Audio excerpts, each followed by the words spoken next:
அனைவருக்கும் வணக்கங்க. இன்னைக்கு முக்கியமான பதிவுங்க. இன்றும் நாளையும் பாத்துட்டீங்கன்னு வச்சுக்கோங்களேன், ஒரு 7 கிரக சேர்க்கைகள் ஒரு அரிய கிரக சேர்க்கை இருக்குதுங்க. என்னன்னு பாத்துட்டீங்கன்னா, தனுசு ராசியில சூரியன், சந்திரன், செவ்வாய், சுக்கிரன் 4 பேர் இருக்காங்க. சூரிய பகவான், சந்திர பகவான், செவ்வாய் பகவான், சுக்கிர பகவான் 4 பேரும் இன்னைக்கு நாளைக்கு இருக்காங்க. இந்த 4 பேரை குரு பகவான் 7ஆம் பார்வையா பாக்குறாருங்க.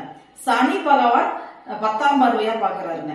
அதே மாதிரி ராகு பகவான் 11ஆம் பார்வையாக பாக்குறாருங்க.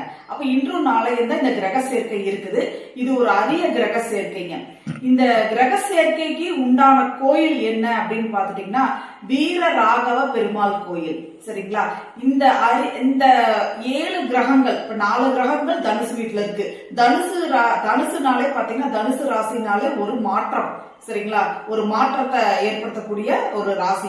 அப்போ பெருமணமான குரு பகவான் சுக்கிரனை பாக்குறாரு. சரிங்களா? சிறுபணமான சுக்கிரனை பாக்குறாரு. அப்போ இந்த 7 கிரக சேர்க்கைகள் பாத்துட்டீங்கன்னா, நம்மளுக்கு ஒரு பண முன்னேற்றத்தை, ஒரு செல்வ வளத்தை, ஒரு தன தானியத்தை கொடுக்கும். ஓகேங்களா? அதுக்கு வீர ராகவ பெருமாள் கோயிலில நீங்க போய் இன்றும் நாளையும் வழிபாடு பண்ணிட்டு வாங்க. தவற விட்டுறாதீங்க. இது நான் கொஞ்சம் அவசர பதிவா உங்களுக்கு நான் போடுறேன். வீர ராகவ பெருமாளும் கனகவல்லி தாயாரையும் இன்றும் நாளையும் போய் வழிபட்டுட்டு வந்துட்டீங்க அப்படின்னா உங்களுக்கு செல்வ வளமும் தன தானியமும் கண்டிப்பா ஏற்படும். இந்த வருஷம் பூராமே உங்களுக்கு ஒரு முன்னேற்றத்தை கொடுக்கக்கூடிய ஒரு ஆண்டாக நிச்சயமா அமையும். இந்த வாய்ப்பை தவற விட்டுறாதீங்க. அவசர பதிவா நான் போடுறேன். அதனால எல்லாரும் போய் வழிபட்டுட்டு வந்துருங்க. அனைவருக்கும் நன்றி.